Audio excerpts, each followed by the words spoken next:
Una vez pasan los primeros días, ya con la data que estás midiendo se pueden hacer cosas muy interesantes. Así que en esta sección te voy a explicar qué data vas a medir y cómo lo vas a hacer. Ahora mismo se pueden medir muchas cosas y ten en cuenta que todo lo que voy a explicar vas a tener un CSV, una plantilla donde la puedes descargar y empezar a medir cada una de estas cosas. Te recomiendo que la cargues como un Google Sheet porque va a ser mucho más sencillo de llevar si está en internet.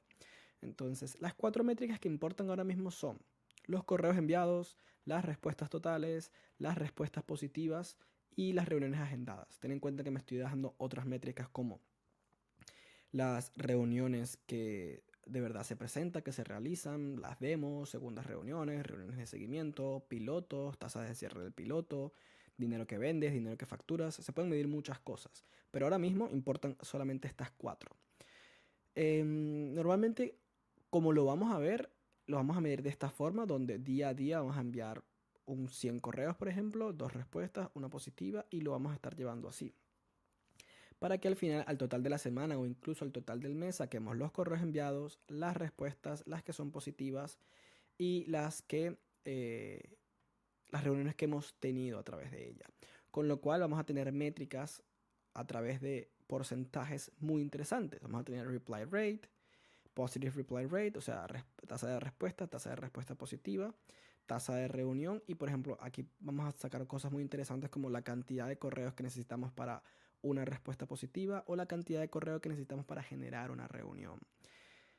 También hay benchmark que voy a comentar antes de ir a cómo se leen los números y llegar a la parte de cómo iterar. Para ello, utilizando este recurso que está aquí, voy a preferir mostrarte un ejemplo real. Por ejemplo, para esto que te estoy mostrando, nosotros enviamos 9.759 correos, generamos 241 respuestas. Más allá de que los números sean grandes, lo que tenemos que enfocarnos o donde tenemos que hacer énfasis es en los ratios. El ratio de respuesta, el ratio de respuesta positiva y el ratio de reunión.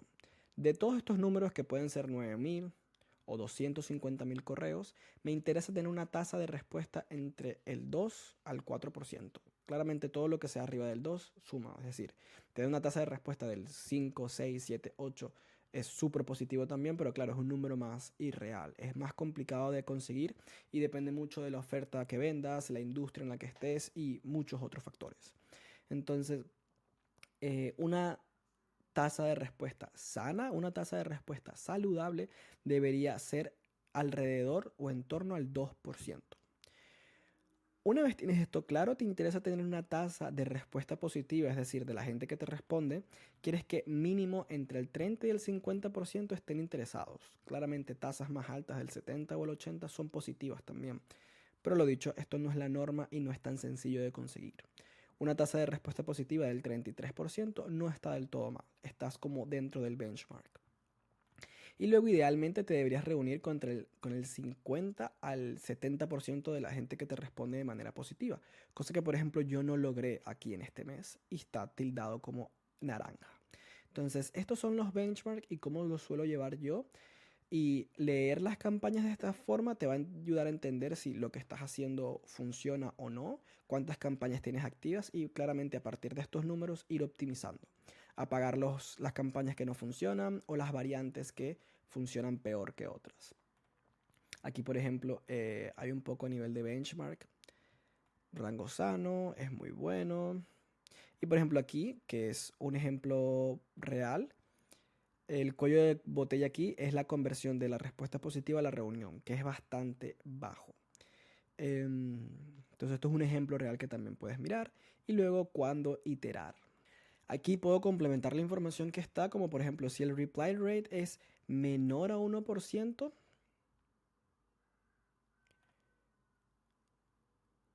ten en cuenta que puede ser que el subject no enganche y demás, pero 100% si la tasa de respuesta, esta, es menor al 1% o es en torno al 1%, esto es un problema de entregabilidad. Esto es que tu correo no está llegando a la bandeja principal y tiene mucho que ver con, por ejemplo, la configuración técnica que hicimos al principio y sobre todo si estás enviando a una lista donde las personas son contactables, las direcciones existen. Entonces, más allá de lo que dice aquí, 100% esto es un tema de entregabilidad. Si la tasa de respuesta positiva es bastante baja, esto directamente es un tema de que o estás contactando a la lista incorrecta, estás hablando con personas que directamente no tienen el dolor o no tienen ni idea de lo que le hablas, tu targeting está equivocado, está erróneo. Puede que sea un problema de copy también o cómo estás enfocando tu producto, cómo lo estás empaquetando, lo que quieres vender. Pero principalmente esto es un tema de la audiencia y cómo estás presentando. No sé si tu propuesta o no sé si el producto que quieres vender, pero cómo te estás presentando ante ellos. Esto suele ser un tema de directamente de esas dos relaciones, la lista y cómo lo presentas. Y luego a nivel del demo rate, esto tiene que ver mucho con que si de verdad la gente ve valor en lo que haces. Si la gente ve valor, se va a querer reunir contigo, pero si lo que haces o lo que estás diciendo, la gente te responde y te responde de manera positiva, pero luego no salta una reunión, es que quizás es interesante, pero solo interesante para verlo por correo, no lo suficiente para agendar una reunión. Así que esto un poco a nivel de analítica. Si tienes dudas, preguntas, ya sabes que tienes mi correo, tienes toda esta información dentro de el módulo donde está todo el contenido planteado.